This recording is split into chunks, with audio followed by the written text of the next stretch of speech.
yet, so I've been staring at the 2015 one for too long. It's nice to get another one. What did you do with the 2015? I can't tell you that. Yes, sir. No, because then people try to find it. Do you ever wear it? I worn it 3 times. What were the 3 times? The day after I got it, in the parade 3 months ago, and I wore a suit somewhere. I can't remember where I wore it to. It was totally ridiculous though, so I took it off halfway through. Okay, it was some kind of function I was going to, but it's way too big to wear. Is it so it's just too ridiculous to Yeah, it's a cool idea, but actually executing is not very good. Do you think he'll be one of those retired guys like a Shaq who when they go on TV, he's always rocking one of them? Most likely. Most likely. It's hard earned, so pretty sure you want to remember the moments, and that's a good way to do it, looking down and seeing what the ring represents. Steph, with Kevin this being his second year and the fact that there wasn't any integration process as opposed to last year, how did you see that kind of play out in training camp, his play and his overall mindset? I mean, it was helpful considering the schedule we had this year with going to China and starting a week early and kind of condensed training camp schedule. So Coach talked about it a little bit, but we would have been in a pretty bad position last fall with implementing new guys, and we had obviously KD being involved in that. So this year is a lot smoother, a lot more. We had chemistry, but a lot more flow when we're on the court, understanding what we need to do to execute on both ends. And I expect us to pick up with full head of steam on Tuesday. What did you think when you heard this summer that you guys were able to get Montgomery at the minimum, a guy who's been in the league as long as he has and started in the past? I mean, it was huge. I've played against him since we were in the same draft class, so I've seen him, every year since, and understand his style of play fits our structure very well. And he's mentioned it during training camp. He just loves the way that we play, move the ball. Everybody gets involved. Everybody's a threat on the floor, and for him to kind of get involved and immerse in that flow, it's pretty seamless transition. So. It's been a huge bonus for us. Remember that shootout against him a couple of years ago? I do. Is that the most random shootout you've ever had in your career? Probably a good word for it. It happened just out of nowhere. Now it's like the middle of January, I think it was, February. I don't know. Later, in the middle of the season. For me, I was playing against my brother one. Omer's on the team, and he starts getting hot. Their whole bench is going crazy. I had made a 3 until like the beginning of the second quarter, and then went nuts, and so was he. So it was all of it was kind of crazy. Crazy things happen in Oracle, and that's a pure example of that. Steve was saying that he felt like it's where you're at physically and mentally, that you're kind of at your absolute peak right now. What's kind of your overall perspective when you look at how you did training camp, just how you feel right now? 9 years in, I should be. I don't know how it took me so long. So you got an expectation of how your body responds over the summer, what you need to do to get to get ready for the training camp, and obviously working on my game. And little known fact about what I did this summer, I actually was in the gym.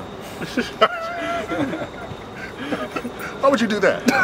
I was everywhere else, but in the gym apparently. Could you talk briefly about your involvement with sending the kicks to Africa and just watching the videos from Kosizi and like how the impact that happened from the whole campaign?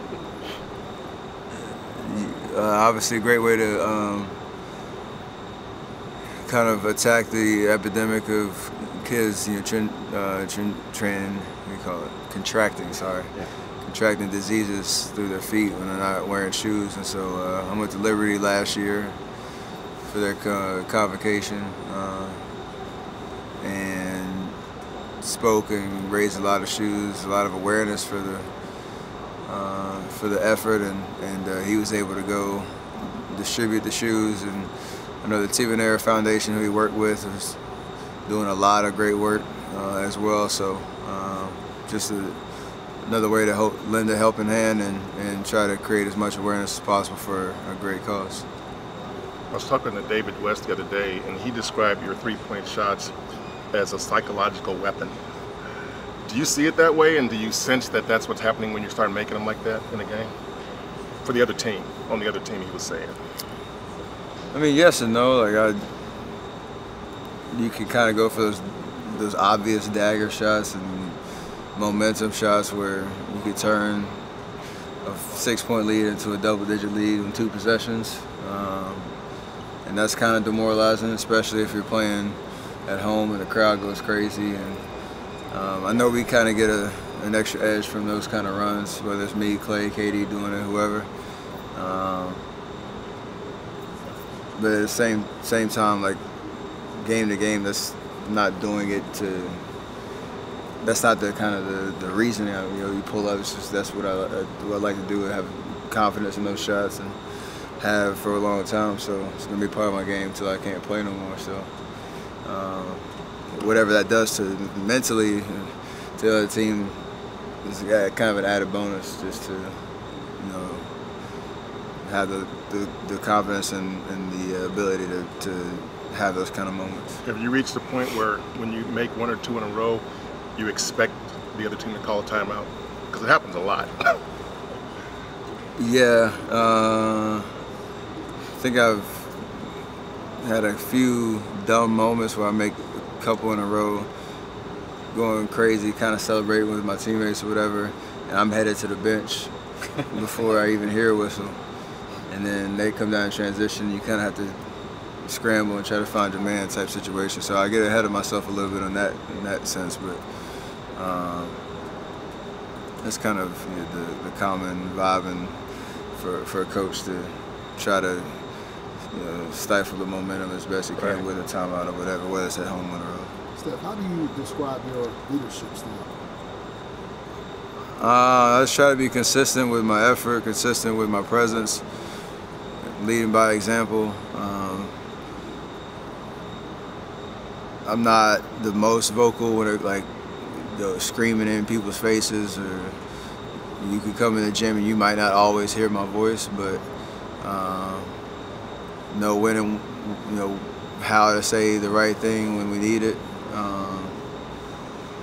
But mainly just trying to do my part to create and sustain a culture in the locker room, and when it comes to how we play on the court, that hopefully speaks for itself and guys appreciate and respect and understand that it's, I think, a part of kind of that winning mentality that we have. So that's what I hope, in my teammates, anybody that watches me play or is around me can kind of say, even if you don't hear me screaming, yelling at the top of my lungs, that I have a presence around what we do every single day. A lot of guys seem to feel the need to post pictures or post something to Instagram or Twitter whenever they're in the gym working out, just to prove that they're working out. What are you talking about, Colin? Just a lot of people. What do you think of that compulsion? And do you obviously don't seem to feel that way, feel the need to do that? There's nothing wrong with it at all. I just don't have a lot of people around me. I'm not gonna have my phone on me while I'm playing, so that's This is the most important part anyway, so hang on. You doing media. Yeah, there you go. This is it.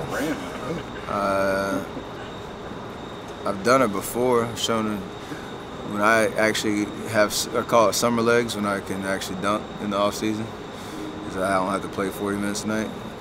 Take that back, 34 minutes a night, where you show off a little something, but it's all fun. On the leadership, go ahead. No, good. That's all I got for that. On the leadership thing, how much do you often lean on Pops for that? I mean, for some of that stuff because of his experience and just where he's been, just to advice in terms of dealing with teammates, dealing with situations? Honestly, he said the most just by me watching him, you know, in action. I was old enough at the time while he was playing to kind of just see how he treated his teammates. His kind of demeanor on the court in practice, in the locker room. He was always having fun. He was always kind of plugged in, joking with his guys. But he always talked about being a true professional type. For me and my brother, whenever we asked him questions about it growing up, and I didn't really know what that meant at the time, but kind of looking back and just seeing how consistent he was with his work ethic, how he always looked out for his teammates. He always spoke highly of everybody that he played with. That speaks volumes, because that's kind of how I was raised when it comes to not just a basketball fan, but a player. So kind of adopted those characteristics into my own career, and being able to be a part of a great organization with great teammates, and feel like I have a huge part in that. Stay there real quick, Mark. Got a couple of I appreciate it. Hey, Steph,